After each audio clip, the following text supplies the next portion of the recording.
most of the common tough situations or when the startup goes to ups and downs, either because of macro scenarios like the current scenario, or as or because of industry specific or company specific or situations, right?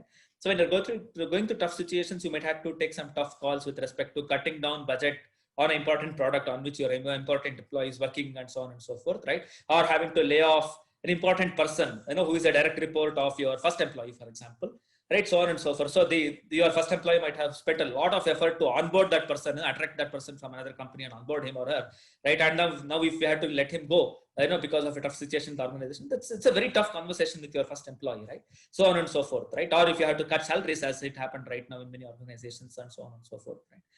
But most of these, if you have if you have acted as a good leader in terms of keeping it transparent with your organization, with your employees, as well as telling them why it's important, this particular decision is important to achieve to achieve the final goal of the organization or the big vision of the organization, then more likely than not, those people are likely to support it, right?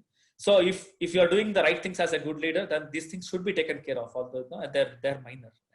The biggest tough conversations, though, are not in these lines. They are not financial. They are not about layoffs and all that, right? Tough conversations are a lot more subtle than that one. Right?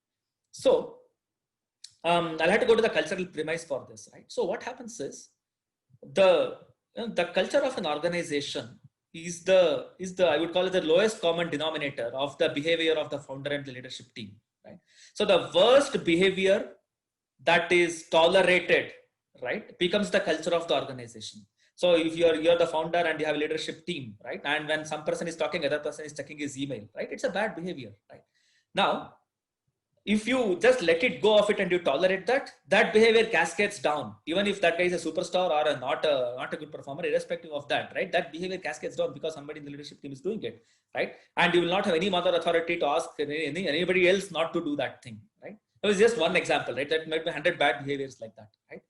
Now, the toughest conversation is that guy is a superstar and is delivering good amount of revenue for your organization. He holds the biggest part of the revenue portfolio, let's assume, and he's delivering good results. But he shows a bad behavior like this, right?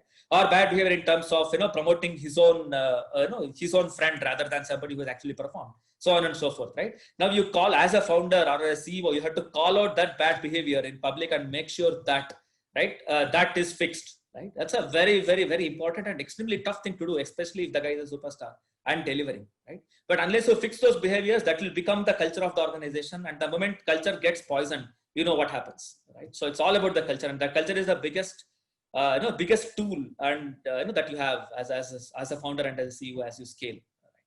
So can you identify and do you have the I won't call guts. Guts is the wrong word, but I would say emotional fortitude, right? To call out bad behavior, even if it's superstar employees, and make sure that that's fixed, right? That is the most toughest conversation, that as you will need to have as a founder, because culture is the biggest lever that you have to steer your company.